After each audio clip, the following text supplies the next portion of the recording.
Yeah, Charles E. Cox, and I go by Ed most of the time.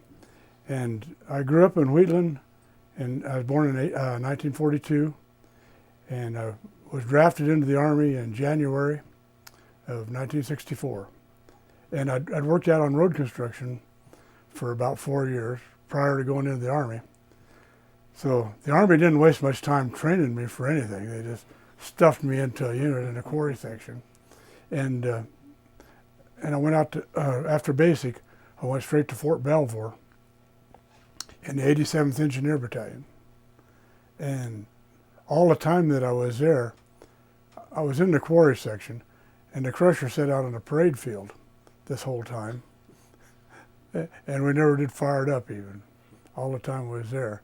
And during my stay in Fort Belvoir, I made a specialist fourth class in 65, early 65. And they automatically put me in a tool crib. I had the quarry section tool crib. And then along with that, well, I guess my name was real easy to spell or something. But they put me on a BAR, a Browning automatic rifle. And I never thought much about it. I took a course on how to clean it and everything, and I took care of it, but I never did shoot it, never fired it. So and then last of July, well, we sent all of our equipment over. Well, we didn't know where it went.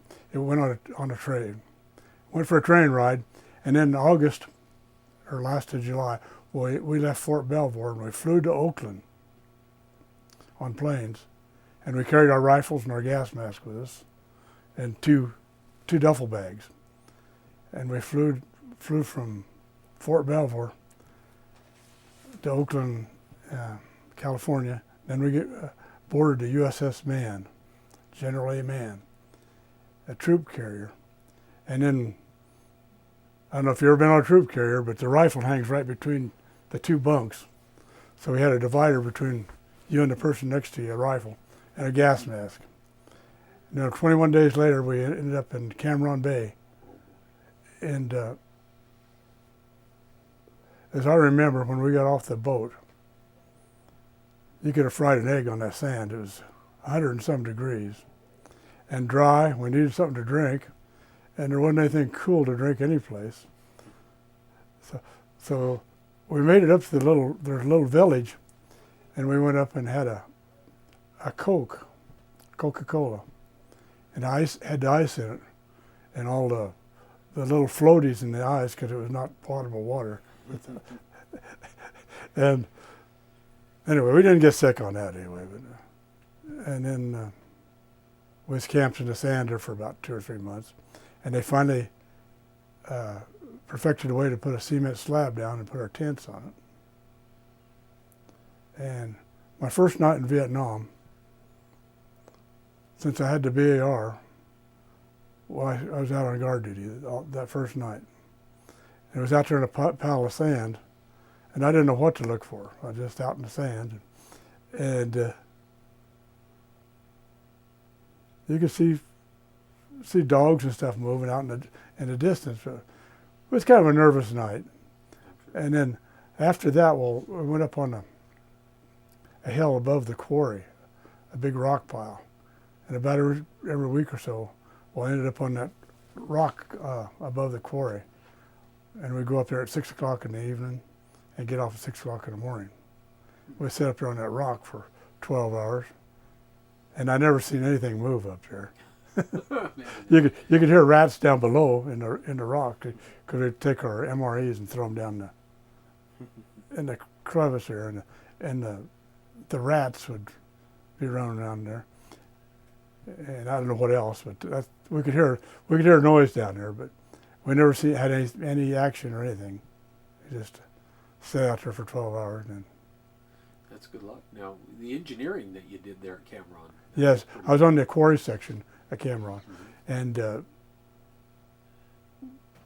I had the tool crib also, so I still had the tools there. So we made a little makeshift trailer. We built a little shack on a trailer. And it was parked out there at the quarry site. So that was about the only shade that we had, was this little, and it was quite a hot experience. Was that what you did the whole time? We just run that quarry? Mm-hmm. Good heavens, that's a lot of rock. And well, I take that back. After we'd been there a couple months, our crusher broke down, and the parts, repairs were real tough to get. So they went down to the ocean and was pulling the coral. So we crushed coral, and the coral run through the crusher, and it made a good road base. It made a good. Did you help build some of the facilities at Cameron? Were you right there near Cameron? Yeah, I was at Cameron, and it was at the other end of the peninsula from the airport. There was a pier they floated over from, I think, North Carolina, and we built the ramp out to it. Okay.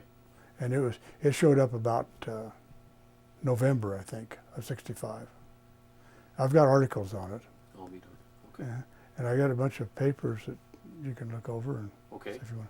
Yeah, if you wouldn't mind, could we take some pictures of them? Sure, you bet. We can put them with this program. Oh, okay. Yeah, and it was quite a hot experience. I can't imagine. I can't imagine. So, did you leave in '65 then? I left in January of '66. Or '66. Okay, very good. So that's you were there real early. Yeah, I was. We arrived there. I think it was the 24th of August, and I left something like we went to the mid January. I left. Sure. And what was your assignment after you got home? Did you? I was out. That was my enlistment. That was your enlistment. Good. I was just a 2-year draftee, and I got out in 2 years. Okay. Did you come back to Wheatland and carry on? Well, I briefly. I was born and raised in Wheatland. In about 1960, I left Wheatland. Oh, I see. And then I moved back to Wheatland in 1972. And then I worked at a concrete mixing station for a while. And then I went out to the power plant. I was a lead yard equipment operator out at the power plant. And I'd done that for 26 years, and then I retired. Good for you. Well, good. Well, thanks for sharing your stories with us. If you wouldn't mind, we'll get some pictures of that here. We're going to get a couple more interviews knocked out, and then I'll track you down and we'll get some pictures. And have you been to the gathering place yet? No, I haven't. No, I have not. It's on that second floor up there. There's a memorial room and a gathering place. Okay. There's a lady there that watches stuff. You want to leave your pictures there? I can take some pictures of them up there tonight. Yeah, and then you can pick them up. Okay. Yeah, I've got quite a lot of stuff here. Okay. I've got one that I collected when I. This is the one that I collected when I got back in January of '66. And this is in the war is worth winning. And this is February of '66. So this is a brand new issue. So most of this story was wrote when I was over there. You were there, yeah. And then, do you have another minute here? Yeah, we got a minute. Well, we'll get some pictures up here together.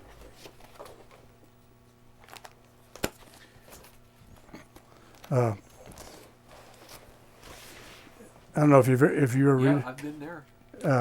And this is that's your unit, the 87th. 87th. Okay. And this is the guy that wrote it, Dave Johnson. Okay, real good. And I got a picture of him right here someplace. Yeah, this is Dave Johnson. Okay, real good. And he's the one that wrote this article. And where's he from? California. Okay. And he's with the 87th, and he organizes the 87th reunions every year. Okay, well, good.